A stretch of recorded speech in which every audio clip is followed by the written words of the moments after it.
white man's face except yours. 9 months without the sound of a woman's voice. 9 months of just that dead gray world out there, with the northern lights hissing at us every night like snakes, and the black rocks staring at us as they've stared for 1,000,000 centuries. There may be glory in it, but that's all. We're heroes, all right, but there's no one knows it but ourselves and the 649 other men of the Royal Mounted. My God, what I'd give for the sight of a girl's face, for just a moment's touch of her hand. It would drive out this fever, for it's the fever of loneliness, Mac, a sort of madness, and it's splitting my head." "Tush, tush," said McVeigh, taking his mate's hand. "Wake up, Pelly. Think of what's coming. Only a few months more of it, and we'll be changed. And then, think of what a heaven you'll be entering. You'll be able to enjoy it more than the other fellows, for they've never had this. And I'm going to bring you back a letter from the little girl." Pelletier' face brightened. "God bless her," he exclaimed.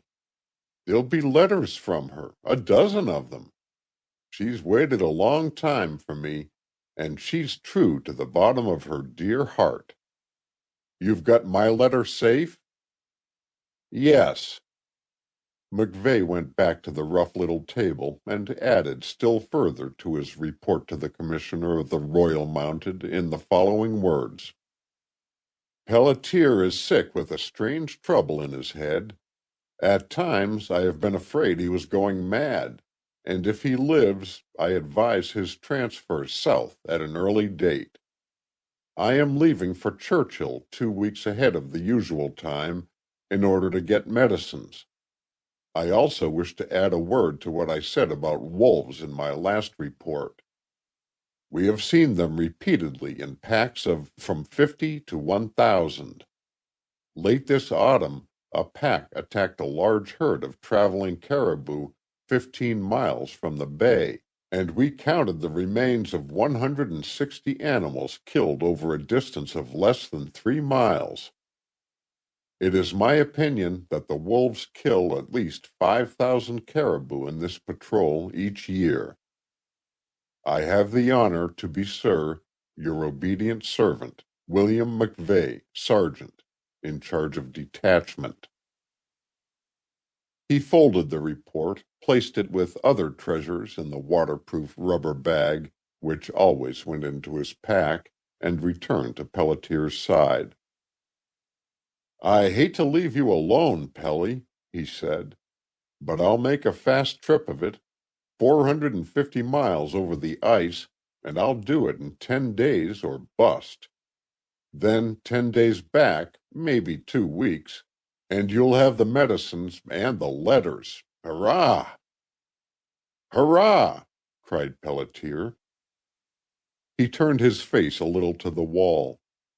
Something rose up in McVeigh's throat and choked him as he gripped Pelletier's hand. "My God, Bill, is that the sun?" suddenly cried Pelletier. McVeigh wheeled toward the one window of the cabin. The sick man tumbled from his bunk. Together they stood for a moment at the window, staring far into the south and east, where a faint red rim of gold shot up through the leaden sky. "It's the sun," said McVeigh, like one speaking a prayer. "The first in 4 months," breathed Pelletier. Like starving men, the two gazed through the window. The golden light lingered for a few moments, then died away. Pelletier went back to his bunk.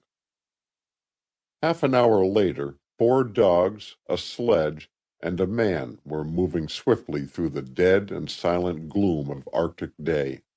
Sergeant McVeigh was on his way to Fort Churchill, more than 400 miles away. This is the loneliest journey in the world, the trip down from the solitary little wind-beaten cabin at Point Fullerton to Fort Churchill. That cabin has but one rival in the whole of